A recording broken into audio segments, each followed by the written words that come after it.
What's going on, boxing fans? You're listening to Saved by the Bell podcast with my co-host, Dark Side of the Moon. First of all, I want to say, Dark Side, welcome back. I know you was Man. ill, you was unwell, but you're back in action now. Before I get onto that, let me quickly break down today's episode, what we're going to be talking about. So we're going to be giving you guys our review on the Misfits boxing that took place on the weekend. We've got some upcoming fights this week and this weekend. Let's get into it. We've got Ellie Scotney versus Motu, for the IBF, WBO, IBO, and Ring Magazine Super Bantamweight titles. Let's quickly move on. Back to England, back to home turf. We've got Dalton Smith versus Wallid Ouizza. We've got Naoya Inoui versus Ye Joon Kim. He's a replacement for Sam Goodman. That's basically what we're going to get into. Before we go any further, Dark Side, how you doing? What's going on? Talk to us, man. Well, I'm doing a whole lot better. Thanks for asking, man. I had this horrible illness over the past couple of weeks that's just had me literally staying in bed all the time. So I'm glad to be back. I'm glad to be back on the podcast and doing what I love. But That's what we like to hear. how you been doing? Yeah, I'm doing good, man. I'm doing great. Just staying out the way because it's a lot of people ill right now. I don't know what's going on. There's some sort of virus flying around the air, bro. So I don't know what's going on. You get me? So I'm staying out of the way. Yeah. That's all I can say. Anyways, we're starting off the year with a bang. 2025. There's no stalling. There's no delaying. We're getting to it straight away. Anyways, speaking of getting to it straight away, the first Misfits card. So we had the first Misfits card on the 18th, just this weekend. I can't lie, I enjoyed myself. You know what I mean? It was a laugh. I knew what I signed up for. I knew what I was gonna watch. So I didn't really expect anything other than what I was already anticipating in my head. You know what I mean? It was pure entertainment from start to beginning. It's from the start to the finish. It was pure entertainment from Misfits Boxing. We had Tommy Hench versus Ty Mitchell. We had Cack Hat versus Bad Boy Chiller Crew, Gareth Kelly. We had Afghan Dan versus Little T. Oh my God, we had we had Darren Till versus Anthony Taylor. Listen, it was a laugh from the start to the finish. I mean, quickly, I'm gonna just break it down. Mention a few fights that I thought was funny. You got Bad Boy Chiller Crew, Gareth Kelly versus Cack Hat. I mean, listen, both guys, yeah, they've got no boxing background. Gareth Kelly only joined boxing just to get his health on track because obviously he's an MC rapper. He goes on tours a lot, so he's neglected his health. And he said, you know what? Enough. I want to get my health on track. So that's when he started to go to his uncle's boxing gym, and that's when he got the opportunity with Misfits as well. So it kind of made sense. And same thing for Cat Cat as well. He don't come from a fighting background. Yeah, he's a traveler, but he don't come from any fighting experiences or nothing like that. It was the same thing for him, just a little opportunity to get on Misfits, get paid. But the fight itself was an absolute laugh, bro. Do you know what I mean? It was watching two chubby dads in a pub having a brawl. You know what I mean? with no skill set, nothing, just absolutely throwing bangs.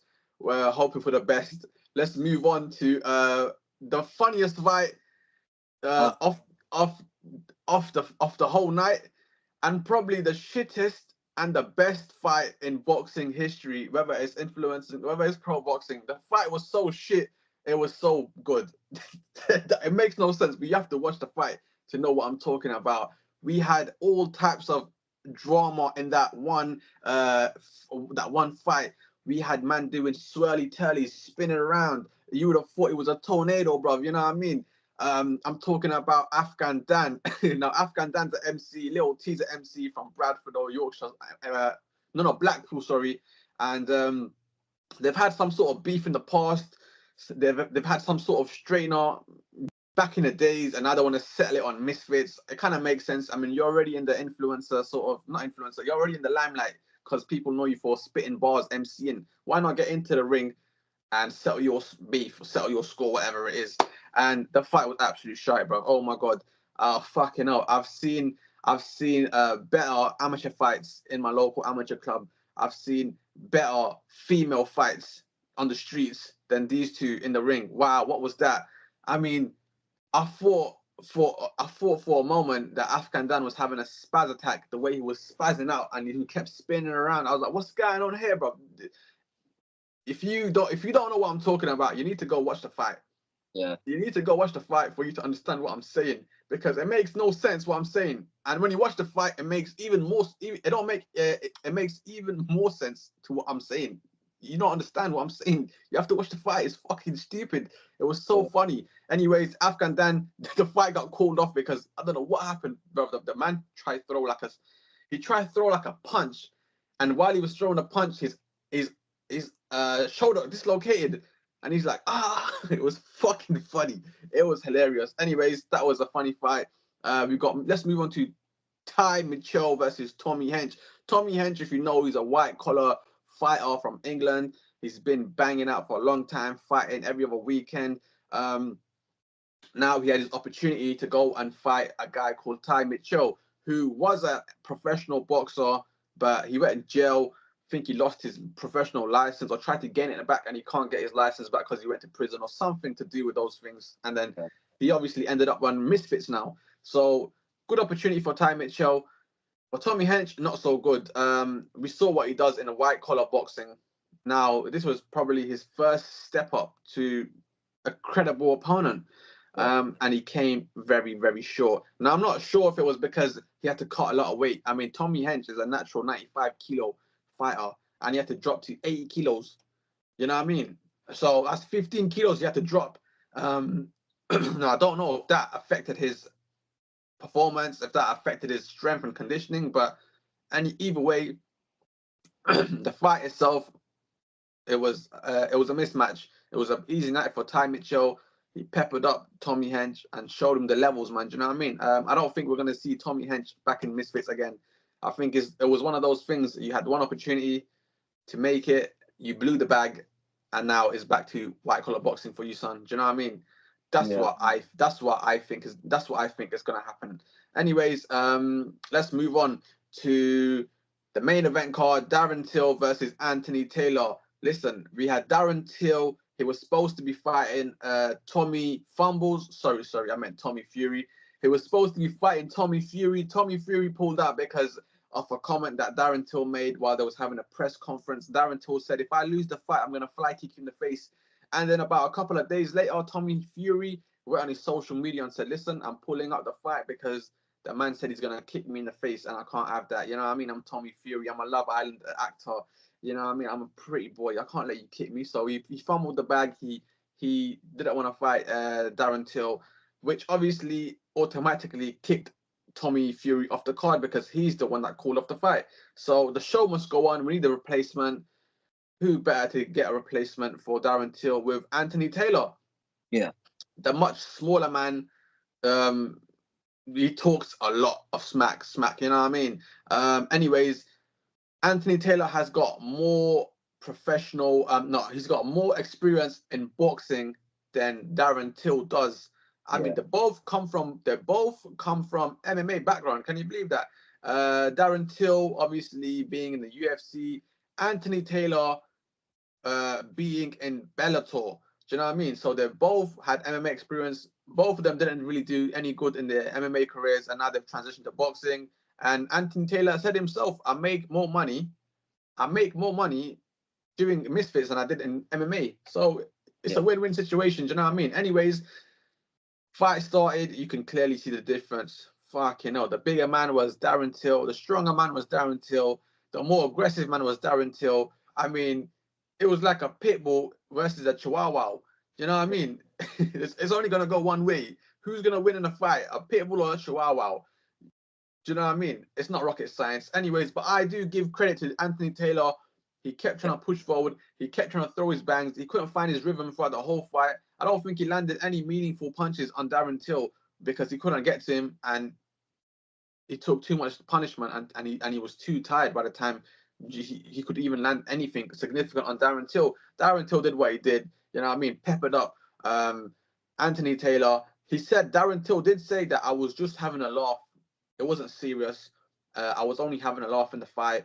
Did you get me? I was enjoying myself, blah, blah, blah. But surely, if this is your first time on Misfits and you are a professional mixed martial artist that's now transition to Misfits boxing, you should have just banged this guy out. You know what I mean? Sparked him out one time, showed them the levels that you're on. Do you know what I mean? But obviously, the fight went, I think, towards around 6 or 7. So it basically went to full distance until Darren Till got a TKO on Anthony Taylor. But yeah, man, what do I see next for Darren Till? I mean, who knows? Let's see that fight happen between him and Tommy Fury. I mean, it's only right, but you get me. This is what the fans wanted. This is what we all want to see. Let's make this fight happen. Do you know what I mean? Don't be scared. Don't be scared, Tommy Fury. Come back. Anyways, that's a quick wrap for the Misfits event that took place on the weekend. A lot of people ain't happy with it.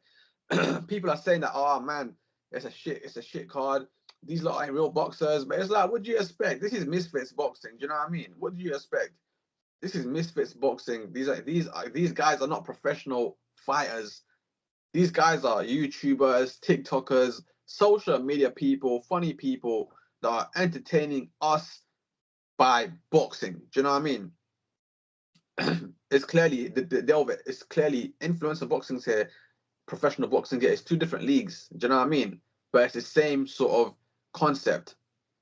We're getting entertained from boxing. Do you know what I mean? It's only because the pro boxers are pro boxers. We're watching them because of the skill sets and the fighters and all that.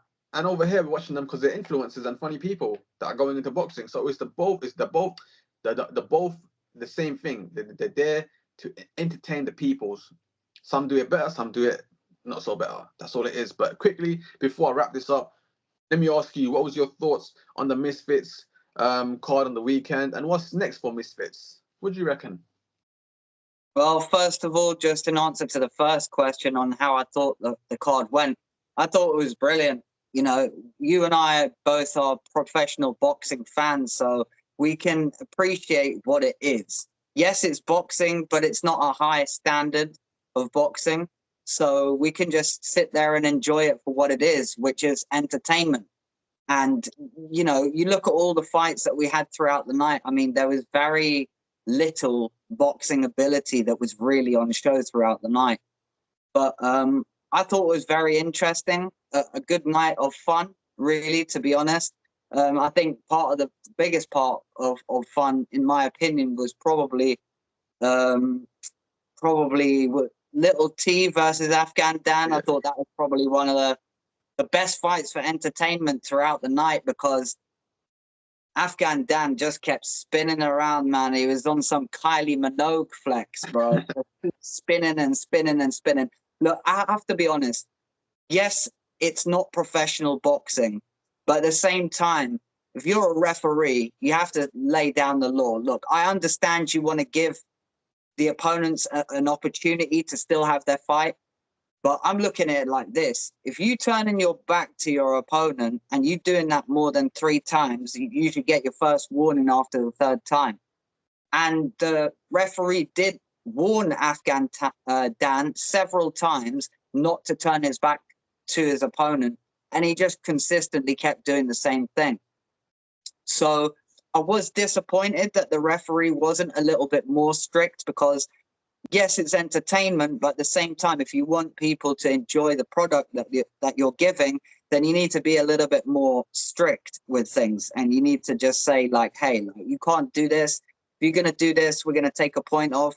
Do it again, we'll take another point off. And if you do it one more time, we just cancel the fight.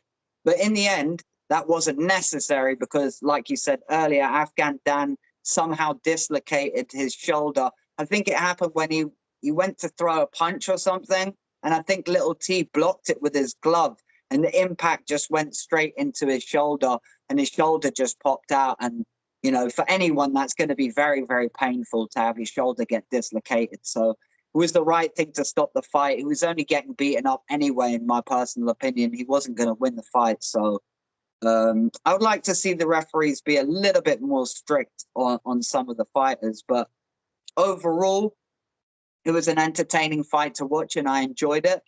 But moving on to the main event just briefly, I have to say I was quite impressed with Darren Till, a guy who's never really done any boxing before. as many of us know, if you train in the UFC, you will also do boxing training, but your focus is not boxing training. So to see Darren Till box as confidently as what he actually did, I was quite impressed with his performance. And I'd definitely like to see Darren Till come again. Who would I like to see him fight next? I heard him calling out KSI. I think he may still want the fight with Tommy Fury. I think, why not? Let's have it. Let's have that fight. It's definitely a fight that more people are going to be interested in, as Tommy Fury has quite a large social media following, and some people just want to see these people get beat up. Some people want to see them win. So it's that kind of intrigue that it adds to the card. So I'd like to see him have that fight with Tommy Fury. And overall, I think it was a great night, a very entertaining night on Misfits. And as far as what's for the future for Misfits, I think there's a lot in the pipeline that we don't know about just yet. But I know what KSI is like. He's got a lot of big business ideas. So we're looking forward to seeing what happens next with Darren Till and Misfits boxing. Yeah, buddy, that's what I like to hear. Anyway, that's a wrap of the Misfits. So let's get into this weekend's event. We got Ellie Scotney versus Mea Motu for the IBF, WBO, IBO, and Ring Magazine Super Bantamweight titles. Ellie Scotney's pro record currently stands at 9 wins, with none of them coming via knockout.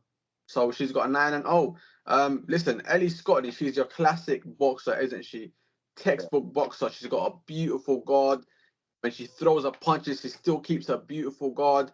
She can throw body shots. She can throw head shots. She can move around the ring.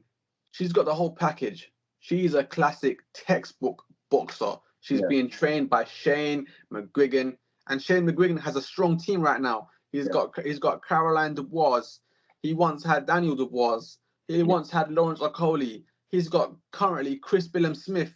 He's got the Azim brothers. So Shane has got a good team. And if you're under Shane's roof, you're going to be trained well. You know what I mean? So it's only right that Ellie Scotney is the fighter that she is because of Shane McGuigan. Do you know what I mean? Now let's move on to Mea Motu. Mea Motu's pro record is 20 wins, 8 of them coming via KO. Listen, she is a badass. That's all I can say. Mea Motu, she's a Kiwi fighter, a tough Kiwi fighter. Now, if you don't know what I'm saying, Kiwi are just people referred to from New Zealand. So if you're from New Zealand, you're most likely to be referred to as a Kiwi. So she's a tough Kiwi fighter. She's aggressive. Every punch that Motu throws is with aggression. It's with bad intentions. She's trying to knock your lights out. Do you know what I mean? Every punch that she throws, I don't think she even sets up punches. She just starts throwing bombs. Like there's no 1 to 100. There's 0 to 100. She starts throwing bombs. You know what I mean? She can also throw body shots, head shots. Do you know what I mean? She's got it all. When it comes to the dog, she's a dog. You know what I mean? Now, that's her pro side. Let's move on to the cons. Now, the cons that I have noticed is she can get hit easily because she's so focused on throwing these bombs. She don't mind getting hit. I mean, she does have a solid chin. I've seen her get hit with a few shots, and it don't seem to phase her. Maybe because the opponent doesn't have any pop in her power. But I've seen in the past that when she gets hit with a good shot, she don't get phased. Do you know what I mean? She continues to go on. It's like she's like a zombie, bro. They don't stop. She's continually throwing bombs. Even if she get hits, she's still coming forward. So that's her bad side. She don't use her parries. She don't use her slips. She's a bit of a stiff fighter. Well, it kind of makes sense because all she's caring about is trying to knock you out. So if that's your only game plan, to knock someone out, you're not really going to care about slipping and parrying and blocking. You just want to do your thing, you know what I mean? So that's her pros and cons.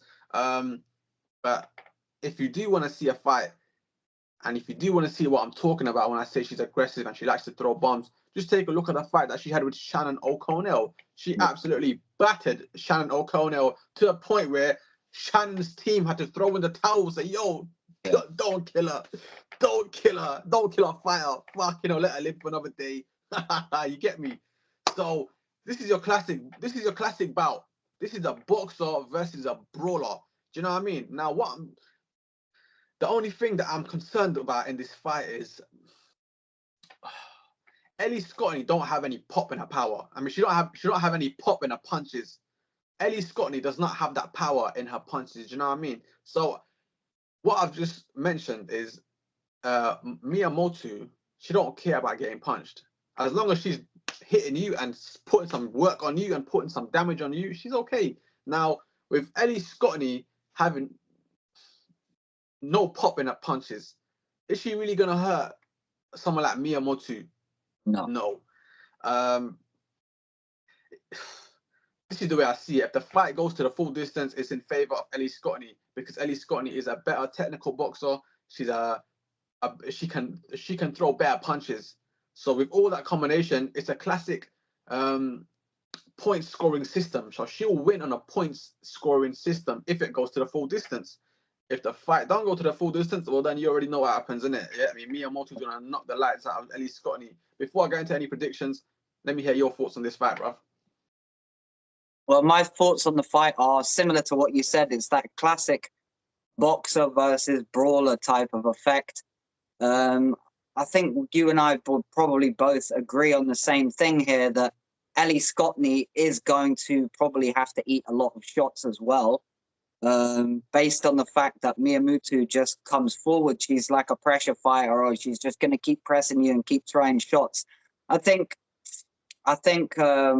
it's going to be an obvious victory, in my opinion, for Ellie Scotney. Because I do think, although Ellie Scotney hasn't got much pop in her shots, she is technically quite good.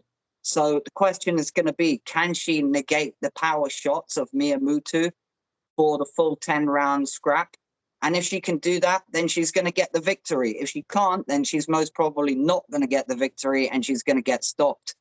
So I think it's a pretty simple conclusion to draw. But I do think it's going to be a very good fight based on the fact that it's a clash of styles. That boxer versus puncher, that boxer versus brawler type effect is always good to watch.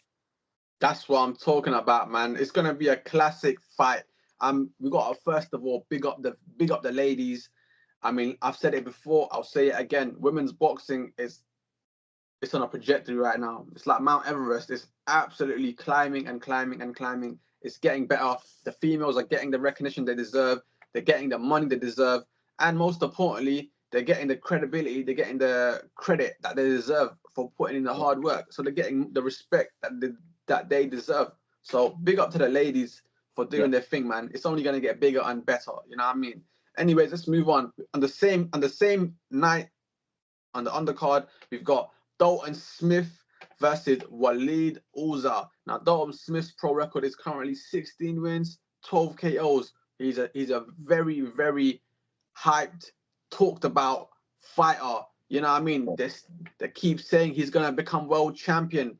Eddie Hearn being the promoter that he is. Well, you know what Eddie Hearn does. You know what I mean? You know what I mean, bro? The guy's on it, bro. Saying, yes, this is the fighter. He's going to be the next guy to get a world champion. He's going to bring it home. Blah, blah, blah. But listen, you know what? We got to give him credit because just take a look at his last fight against Jose Zepeda. Wow. Probably his best fight of his career. A lifetime performance from Dalton Smith going up against someone who's a serious candidate. I mean, listen, he dropped Zepeda with a brutal body shot, which ended the fight. I don't think a lot of people expected it. I think a lot of people expected that fight to be pretty even. Do you know what I mean? But listen, Smith came out and said, fuck that. This ain't going to be an even fight. I'm from Sheffield. I'm from Steel City, baby. I'm going to show you what Steel City is about. And he gave it to Zepeda. So big up to Dalton Smith for that, man. It clearly shows you that he's heading in the right direction. He's climbing the ladders every time he fights. You know what I mean? So big up to him for that. Now, obviously, this fight against Wallid Ouizza is not really the same sort of caliber of a fighter that he fought against in his last fight against Jose Zepeda. Maybe because Dalton Smith had a hard training camp for that fight there because they know the kind of caliber of fight that was going up against. Maybe Dalton Smith, it took a lot out of Smith in that fight. So he said, you know what? Let me just tune it down just a little bit for my next fight. Do you know what I mean? I'm still gonna win this fight regardless. I'm gonna mash this guy up, bro. You know what I mean? This guy, who the fuck is this guy? Wallid Ouizza. Nobody's heard of him.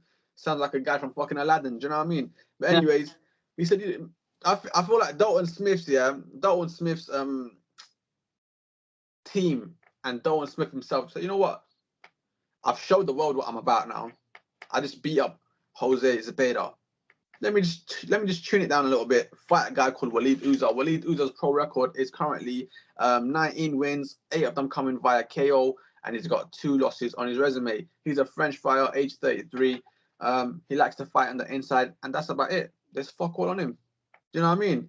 I tried to search him on YouTube. There's fuck all of him. Hardly any footage, any pad work, bag work, fuck all. Tried to find this guy on social media. Man's got a private profile. It's not even open. It's a private profile. What do you think this is? It's fucking the members club or something, bro. What do you think is going on here, bro? You know what I mean? And even when I checked the amount of followers that he has, it's only got 1,200 followers. So you can't really do a lot of research on someone that's fucking moving like Casper the Ghost. You know what I mean? So based off that, and based off the resume of Wallid, I've seen the resume of who he's fought, the level of opponents. Fucking hell, and it's bad. His CV is shit. So yeah, he might have a couple of wins on his on his record, but who he's fought is absolute trash cans, absolute nobodies. You know what I mean? Even his past couple of fights, he's fighting guys who've got. Whoa, what's going on here? What's going on here? Where's the fireworks come from? We got fireworks. What the hell? Bro, what the hell? Anyways, if you look at Wallid's CV, he's fought absolute nobody, absolute trash cans, no credible opponents. This is his first credible opponent, who's Dalton Smith. And I feel like, before I get into the predictions, I want to ask you what's your thoughts on this fight? Well, my thoughts on the fight are, it's an interesting one because, you know, the last fight that he had was a very credible opponent. And now, it's like you said, he's dialing it down. I think most people expected Dalton Smith to be stepping it up another level again, maybe fighting one of those guys who's sort of really close to the world titles. But seeing him dial it back, it's an interesting one because I don't quite know what the real reason for that was. But maybe he just thought, like you said, maybe he had a really tough training camp and just needs to dial it down just a little bit. Maybe have a few more fights, try and get some more rounds in the bank, and then get back up to that top sort of level. But I think, based on the opponent that he's fighting, I think the victory is almost a guarantee, if you will. Nothing is ever a guarantee in boxing, but it's definitely going to be an interesting fight. It's more or less going to be a fight to see if Dalton Smith has actually, you know, learned anything new. Is he going to show us something we haven't seen before? So, you know, you can't really make too much of this fight. But what I will say is it's going to be a very interesting fight to watch. That's for sure. And I'm actually really looking forward to it. I believe that Dalton Smith has got potential to go on and become a world champion. For those wondering, I would compare his style of fighting a bit like Tank Davis. He doesn't throw a lot of shots. He's a heavy puncher and he's a thinker. So he won't throw shots unnecessarily. He'll throw shots when he feels like he's really going to land those shots. And I think that's part of the reason why he has quite a high knockout percentage. But it's going to be very interesting to see what happens. I am expecting a stoppage in this fight, though. But we'll have to wait and see what happens. Yes, we love a stoppage, don't we? I mean, listen, if it goes to the scorecard, it goes to the scorecard. But ultimately, you know, we want to see a knockout. We want to see somebody get knocked out, you know what I mean, get put to sleep. This is going to be a very interesting, super lightweight bout. My predictions for this is Dalton Smith is going to stop Wallid Ouizza within 6 rounds. That's my predictions. I'm pretty sure you've got the same sort of predictions. Yeah, similar. Yeah. You know what I mean? All right, cool. Let's move on now to another fight that's I don't know, man. It's not really my cup of tea, is it? I mean, even though the fighter is probably one of the best fighters out there right now for his division, he's a pound for pound, but the fight itself is not really, it's not really, you know what I mean? It's not really giving any attraction to it. You know what I mean? But anyway, let's get into it. We've got Naoya Nightmare. No, sorry, we've got Naoya the Nightmare Inoui versus Ye Joon Kim. Now, Ye Joon Kim is a replacement for Sam Goodman. Sam Goodman has pulled out the fight for the second time due to a cut above his left eye. He first had the cut in December. The fight got postponed to January. Now the same cut has reappeared, and Sam Goodman has pulled out the fight for the second time. Yeah. So, yeah, we've got a replacement. We've got Ye Joon Kim. I'm pretty sure most of you guys don't know who the fuck I'm talking about. I'm pretty sure you may even confuse him with a Squid Game character. But listen, let's slow it down. Yeah, he's a South Korean fighter.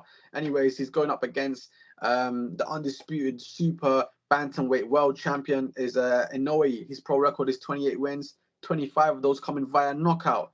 Ye Joon Kim, his pro record is 21 wins, 13 coming via KO, 2 losses and 2 draws.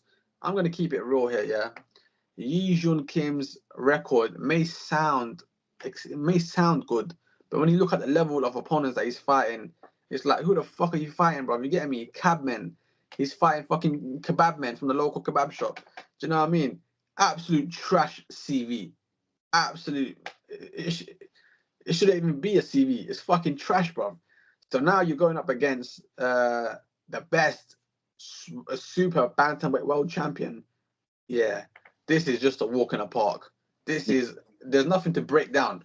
Yeah, Inoue is gonna absolutely batter this kid, send him back to South Korea, and Inoue is probably gonna go back to Japan and think of the next move. Do you know what I mean? I'm hearing Turkey Al Sheikh wants to make the fight between Inoue and Bam Rodriguez. You know what I mean?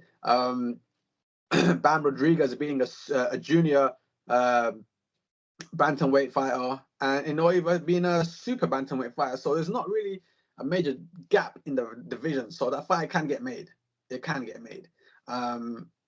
So I'm pretty sure Inoue is just gonna walk this guy down, break him down, and move on to the next fight.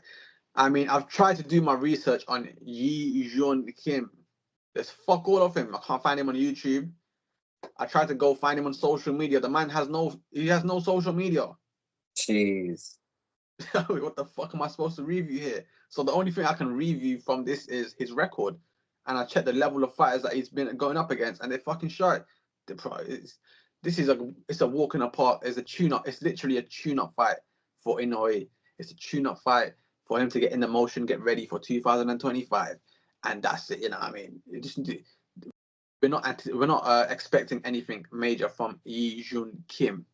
No. And that's the truth. That's the truth of the matter, you know what I mean? But hold on a second. This is boxing. You know, me and you both know this.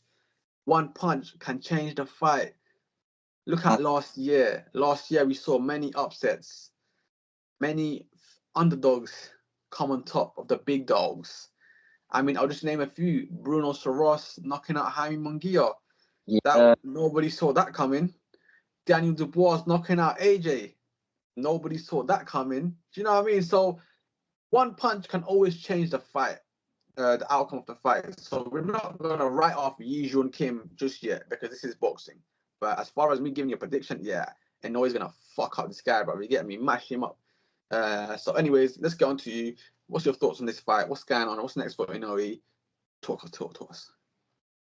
Well, there's not really that much to say, is there? I think it's obviously a replacement for the Goodman fight, but it's a replacement. I think the team would have pulled him in because they just thought, we don't want to get someone who's not supposed to be the victor, if you know what I mean. And I think they just wanted to get someone in to just give him some rounds.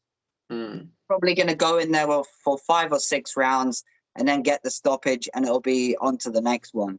I don't know what's happening with Goodman, but the fact that he's pulled out twice, I've heard that they're wanting to see evidence and proof to why that he's pulled out the fight twice.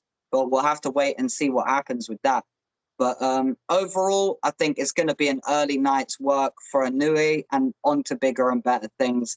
I don't know whether that fight with Goodman will then happen or will he move on to something bigger and better. But I think the fight that most people want to see is definitely Bam Rodriguez versus Inoui. That is going to be a fight for the ages. Two guys who are technically both brilliant and two guys who hold a lot of power in both hands. So that's the fight we all want to see. And this is almost like a little appetizer getting towards the big fights that everyone's interested in seeing. That's right. Listen, I said it before. This is just a tune-up fight. It's a warm-up fight for Inoui, just to keep him in motion, and most importantly, to keep the show going. I always say this. I said it before. I'll say it again. The show must go on. Do you know what I mean? So yeah, man, it's a replacement fight. It's gonna be a tune-up fight for Inoui. Ye Joon Kim.